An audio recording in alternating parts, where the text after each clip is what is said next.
Well? You gained 2 3/8 pounds since last week, Mrs. Fisher. Well, I'm wearing a heavier sweatsuit this week. Mrs. Fisher, it's okay. You can weigh whatever you want. You can have the space, no matter how much you take up. I can? Of course. You just have to take responsibility for your fat. Mrs. Hughes, please don't yell at me. I couldn't help myself. I'm sorry. Well, what's the matter, Mrs. Blanchard? What'd you do? I've gained 7 ounces this week. Mrs. Blanchard, you have to face up to one thing. You are a beautiful woman. Enjoy it. Why not accept your body for what it is? And if you don't want to accept it, I will. Hey, come on, listen to me, all of you. You are all beautiful because you have all made the choice to be exactly the way you are. It's just that some people make choices better than others. That's life. Susan, can I see you for a minute? Hello, ladies. Y'all look terrific. Oh, Mrs. Fisher, you're looking skinnier this week. Listen, Susan, what are you doing? If they're all beautiful, they don't pay dues. And then I'm out in the street with a bunch of dirty towels and 15 cases of Bengay. No, but I was just trying to get these women back in touch with their feelings. How is Mrs. Fisher going to get in touch with her feelings? She can't even touch her toes. Oh, Milt. You're going to understand this so much better after tonight. Now, come on. You promised you'd come to the lift session. Oh, I can't wait to see you get it. Hey, I've always had it. Ask my wife.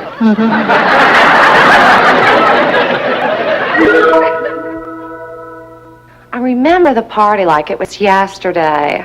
Mother bought me this lovely yellow chiffon dress with this intricate little pattern brocaded around the hem and yellow patent leather pumps. Or were they white, Susan? Susan, I was 3 years old. I remember my sister Victoria had the biggest stuffed panda I'd ever seen. I didn't tell you enough, Victoria. But you asked for my life story. I know, but it's been 2.5 hours and you're only up to your sweet 16 party.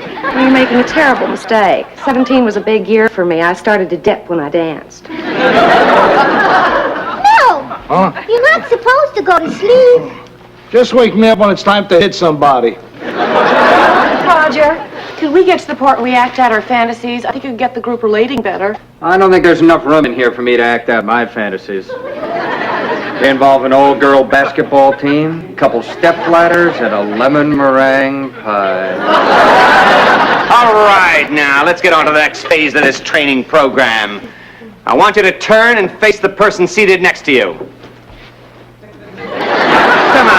Come on. All right, let's try it with the little boys facing the little girls.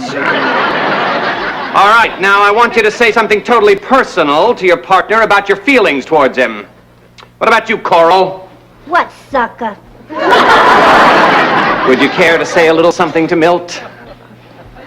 Milt, you have more sneakers than any man I ever saw. Ain't it the truth?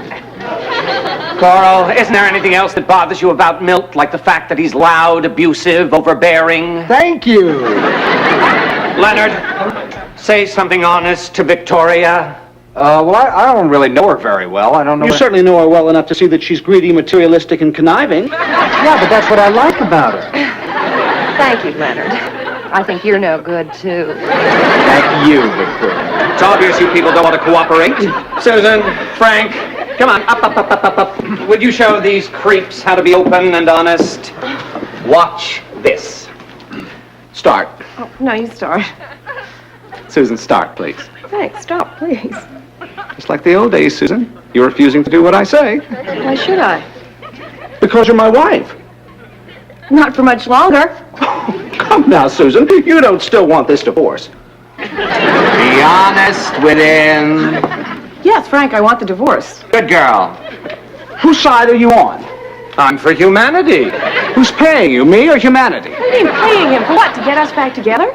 That weekend was important for us. We fought, we yelled, we screamed. Yes, I felt like we were still married. So did I, and it was wonderful. Frank, it was awful. Of course it was, Susan, for you. The moment when I realized it was all your fault was one of the happiest moments of my life. And when I made you cry, I knew you got it. If crying is getting it, I don't want it. I gave Roger a rather large cash donation to come here tonight, and I don't think we should waste any more of his precious time with your silly feelings. That's it. That's That's the Frank I married and left. You don't really want me to sign that paper. Yes. Come on, Frank. Come on. Sign it so we can get on with our lives. Oh, don't worry, Frank. You're rich, you're young, you're successful, you're handsome. That's true. Last weekend, you could have had your pick of any one of 15 erotic women who'd have given their eye teeth to let you mold them into whatever you wanted. Even the tall blonde who kept butting her head on the floor? Especially her. She was crazy about you. All right, I'll sign. There. Susan, do you want to know what my biggest fear is? What, Frank? It's not that I'll never meet another woman.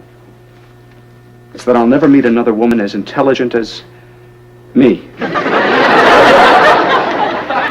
Well, Frank, that's just the risk you're going to have to take. Yes, I suppose so.